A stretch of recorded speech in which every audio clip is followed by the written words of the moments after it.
Hello, my name is Vicky Feldman, and I'm a product manager for Oracle Public Sector Revenue Management products. And this video tutorial will cover Oracle Public Sector Revenue Management Self-Service. And this specific chapter will talk about the component which is called service request. So what is the service request? We developed service request in order to support the communication between the user and the taxation agency. We developed the feature that allows the customer to rapidly implement the template for this different type of requests. So let's look at the example of service request. For example, apply for tax clearance certificate. This request user will issue when he needs to receive from taxation agency the confirmation that he doesn't owe any taxes, right? So this is a good example of the service request. So let's say user needs to communicate with the taxation agency. He wants to receive this tax clearance certificate. So this is the first page. The first page is identification page, right? The user needs first to provide his identity to the taxation agency, and he will supply his first name, Hansen, Peter, his date of birth,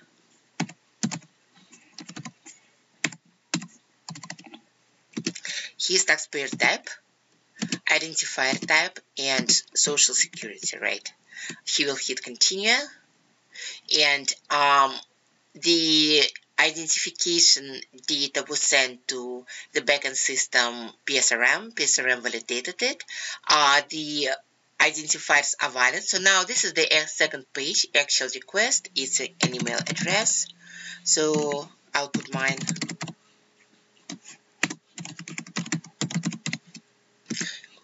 Phone number.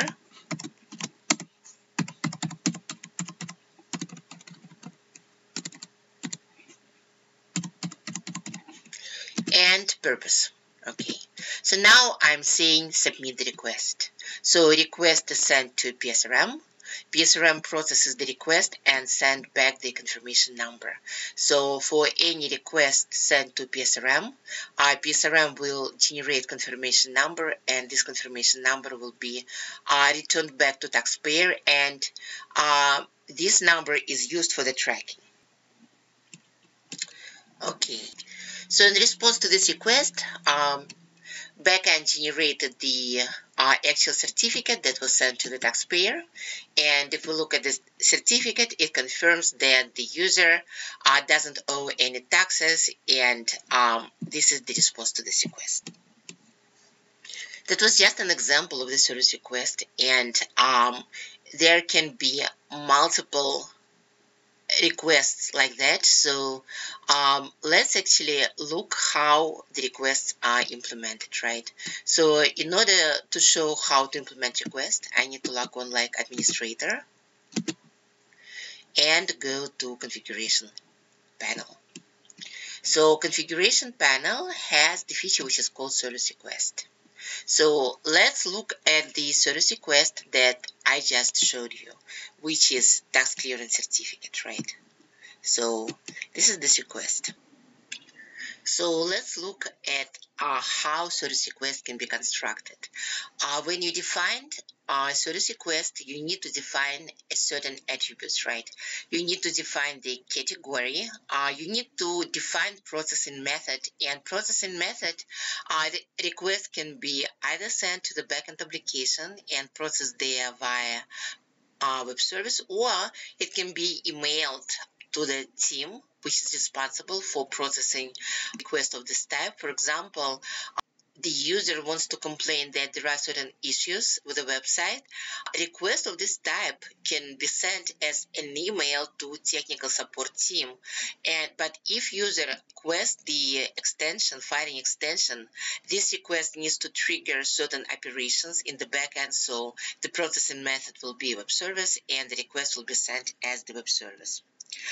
You can define the response mode, which means whether this request should be processed right away or should be held in the people queue for subsequent processing, and you can define whether the taxpayer needs to be identified before allowing him certain operations. For example, the request that I just showed you, issue tax clearance certificate.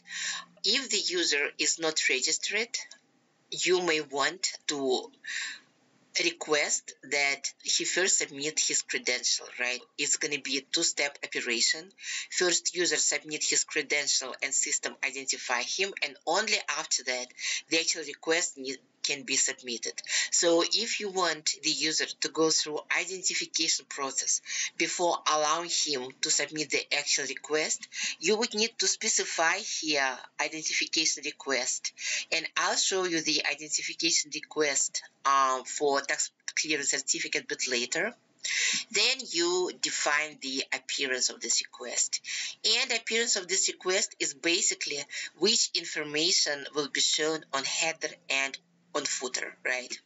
So for example, right now, you can see which information is displayed right now. You can preview your request in any point of time, right?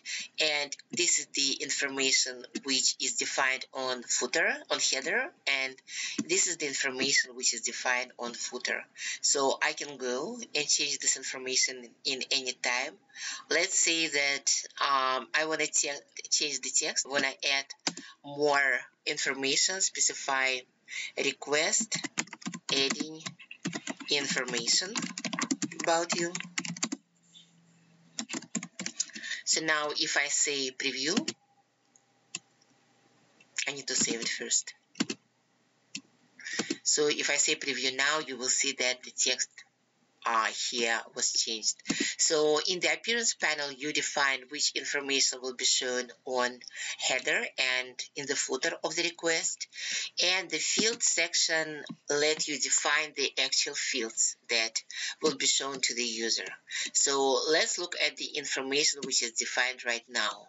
Right now, the request shows email address, phone number, purpose, and some other attribute. So what I can do, I can go and I can add additional fields. For example, I want to add the field which will show the bank information, right? So I will select this field. I will add it here. And now if I do preview, you will see that this field is here, bank name, right? So I can go and add more attributes to this field. I can say that this field should be shown as the third field. I can say that this field is required. I can say that it comes with a help, and help set, please specify your bank, right? So if I save it and say preview now, you will see that this field is here. It is a required field, and if I put my cursor here, you will see the help. So using this technique, you can design and define all these different UIs that you need to implement for your customer. And as I said, you can define the layout of the UI, you can define its appearance, and you can define which fields should be shown on the UI, how they should look, define a help for them, define simple validation for them, and also define whether identification request is needed. So now let's go back and look at the identification request for this taxpayer. So this is identification request that we just saw. So for example, this request has these fields, right?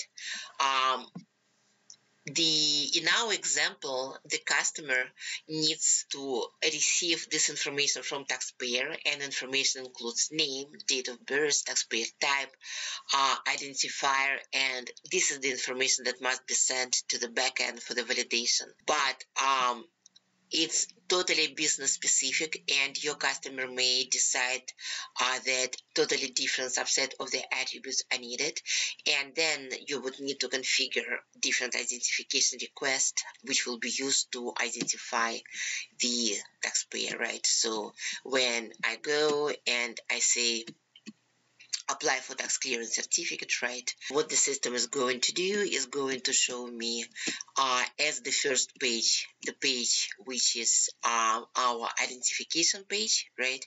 And after that, the information will be sent to the backend, and if the backend confirms this information, the user will be presented with a second page that we just saw that actually asks to put like the reason for tax clearance certificate and stuff like that. In PSRM self-service, we are using this functionality largely. So we have the actual service request. For example, if I go to online services, service request feature, you will see that there are a few pre-configured requests already. So, for example, customer can apply for financial hardship, ask for the payment reminder, ask private letter ruler. So service requests are used in the service request feature itself, right? So this is example of email request, website related issues, right? So you need to specify name, email address, user needs to specify, explain which issue he complains about and submit it, and the request will be sent to the user group that helps with this type of issues. But other than that, we also using the requests for the different features, right? For example, if I go to make payment UI, and if I say that I want to pay for collection note, you will see that the first page ask me to identify myself, and only after that I will be able to actually go and make a payment. This page is identification request.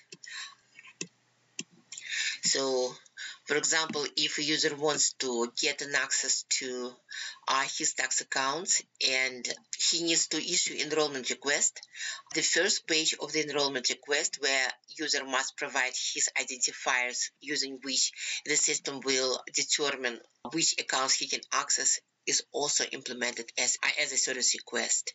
Why we did it this way? In order to give the customer a flexibility to dynamically set up the parameters that needs to be sent to the backend and configure them rather than coding. So as I showed you, the service request is a powerful feature which allow you to rapidly create the UI for different type of service requests. And in following session, we will explain how PSRM processes these requests. That concludes the lesson about what are the service requests and how to create or customize them. Thank you.